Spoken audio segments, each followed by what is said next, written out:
Sigachi chemical పరిశ్రమలో జరిగిన ప్రమాదం అత్యంత విషాదకరమన్నారు పటాన్చెరు ఎమ్మెల్యే గూడెం మహిపాల్ రెడ్డి. ఎటువంటి భద్రతా చర్యలు తీసుకోకుండా కార్మికుల ప్రాణాలతో పరిశ్రమ యాజమాన్యం చెలగాటమాడుతోందని తీవ్ర స్థాయిలో మండిపడ్డారు. ఆయన మృతులకు ₹1 కోటి పరిహారం అందించాలని డిమాండ్ చేశారు. చాలా మంది హాస్పిటల్లో పడ్డారు, కొంతమంది చనిపోయారని తెలుస్తూ ఉంది. లెక్కలు తేల్చుకోలేదు, ఇంకా ఒకరే చనిపోయారని చెప్తా ఉన్నారు. ఇంకా బిల్డింగ్ కింద ఎంతమంది కూడా తెలియదు. దీన్ని పూర్తి స్థాయిలో అధికార యంత్రాంగం కలెక్టర్ గారు రావడం జరిగింది, ఎస్పీ గారు రావడం జరిగింది. ఇది పూర్తి స్థాయిలో మేనేజ్మెంట్ మీద కఠినమైన చర్యలు తీసుకోవాలి.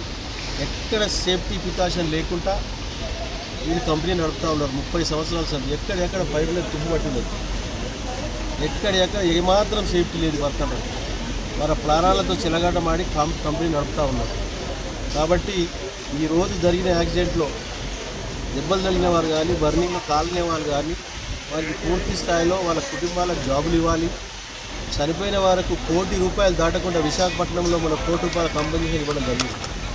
₹1 కోటి కంపెన్సేషన్ ఇవ్వాలి. ఇవ్వకపోతే ఇబ్బందులు ఎదుర్కొంటారు. వీళ్ళు కంపెనీ నడపలేరు.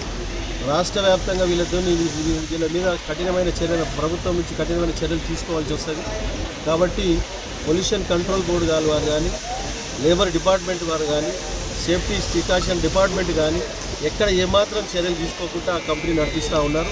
కాబట్టి ఈరోజు జరిగిన దుర్ఘటన ఈరోజు దీని గురించి చాలా ఇబ్బందులు పడే పరిస్థితి ఉన్నది. కాబట్టి ఎక్కడ కాంప్రమైజ్ కాకుండా ₹1 కోటి కంపెన్సేషన్ చనిపోయిన వారికి, దెబ్బలు తగిలిన వారికి పూర్తిగా ట్రీట్మెంట్ చేయించి వాళ్ళ కుటుంబాలకు జాబ్ ఇవ్వాల్సిందిగా డిమాండ్ చేస్తాం.